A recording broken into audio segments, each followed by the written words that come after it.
इलाके से बिलोंग करते हैं तो इसकी जानकारी आपको अच्छे से होनी चाहिए। आजकल तो बांस के द्वारा पानी का बोतल भी बनाया जा रहा है। बांस के द्वारा काफ़ी अच्छे अच्छे फर्नीचर भी बनाए जा रहे हैं।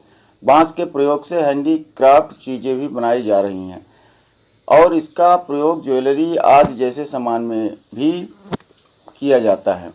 और प्लास्टिक का इस्तेमाल करने या प्लास्टिक के इस्तेमाल को ख़त्म करने के लिए बांस के द्वारा बनाई गई इन चीज़ों को इस्तेमाल भी बढ़ रहा है। लोग इसे पसंद भी करना शुरू कर चुके हैं। ऐसे में राष्ट्रीय बम्बू मिशन के साथ जुड़ना आपके लिए फ़ायदे का सौदा हो सकता है।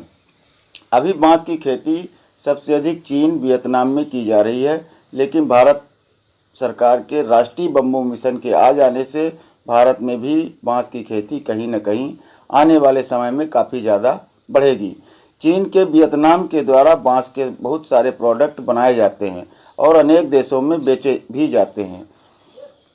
इस योजना के तहत सरकार को एक बांस का पौधा लगाने पर 120 रुपये अनुदान प्रदान करेगी।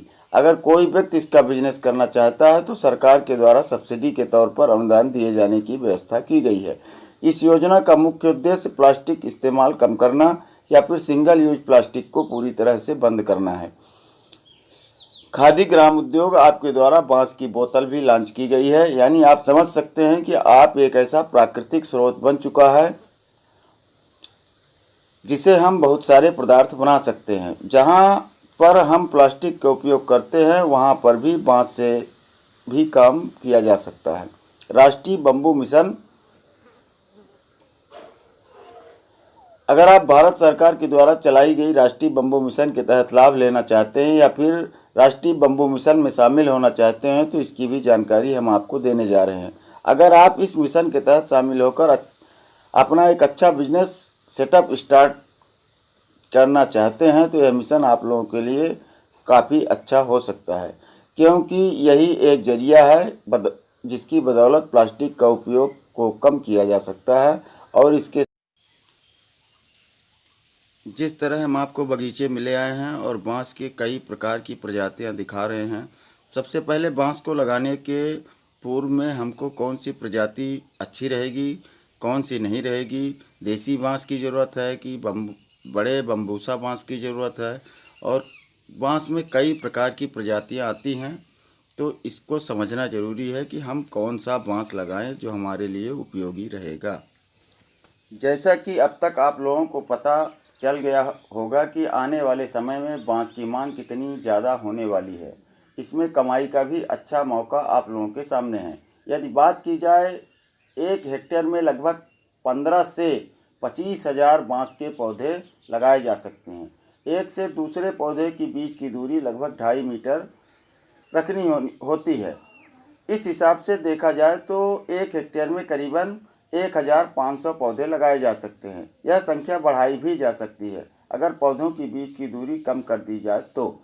एक पौधे से दूसरे पौधे की दूरी जो 2.5 मीटर की होती है, इस बीच की दूरी में आप दूसरे फसल भी उगा सकते हैं और इससे भी कमाई की जा सकती है। इस हिसाब से अगर मुनाफे की बात करें तो 4 साल के बाद 3 से 3.5 लाख रुपए की कमाई तो बहुत आसानी से हो जाएगी। और आपने जो अतिरिक्त पौधे लगाए हैं उससे भी कमाई की जा सकती है। बांस की खेती में सबसे बड़ी बात यह होती है कि इसके अंतर्गत हर साल प्लांटेशन नहीं करनी होती, क्योंकि बांस की खेती लगभग एक बार लगाने पर 40 वर्ष तक चलती है। किसानों को जो 50% की सब्सिडी दी जाएगी उसमें 60% की सब्सिडी केंद्र सरकार और 40% की सब्सिडी राज्य सरकार की होगी, जबकि नॉर्थ ईस्ट के इलाकों के लिए रकम 60% सरकार और 40% किसान का रहेगा।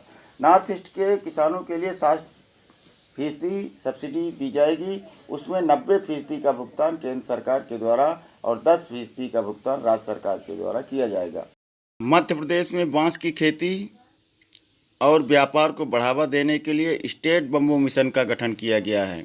अगर आप मध्य प्रदेश से संबंध रखते हैं तो बांस या बम्बू का उपयोग अमूमन हर कोई रोज़ाना अपनी ज़िंदगी में दिनचर्या में करता है, लेकिन फिर भी ये लाभ का धंधा नहीं बन सका। अब मध्य प्रदेश सरकार ने बांस की खेती को बढ़ावा देने के लिए, इसके व्यापार को बढ़ावा देने के लिए स्टेट बम्बू मिशन का गठन किया है। वैसे तो कई उपयोग हैं, चाहे घर में चटाई हो या फिर टोकरी हो, यहाँ तक कि घरों के निर्माण और फलों को स्टोर करने में इसका बेहद उपयोग आम है और लंबे समय से किया जा रहा है। के समस्त जिला शिक्षा अधिकारियों को जारी किया गया है। आदेश में कहा गया है कि सभी स्कूलों का फर्नीचर बांस का होना चाहिए। सरकार के इस आदेश से बांस के विक्रेता बेहद खुश हैं। उनका कहना है कि मध्य प्रदेश में मिलने वाला बांस की पैदावार पूरे भारत में और कहीं नहीं होती। औसतन पूरे मध्य प्रदेश में हर वर्ष करीब 100 करोड़ का व्यापार बांस का होता है। बांस से जुड़ी यह जानकारी आपको कैसी लगी, यह हमें कमेंट के माध्यम से ज़रूर बताएं और कोई भी जानकारी बांस से जुड़ी हुई चाहिए वह कमेंट में हमें लिखें।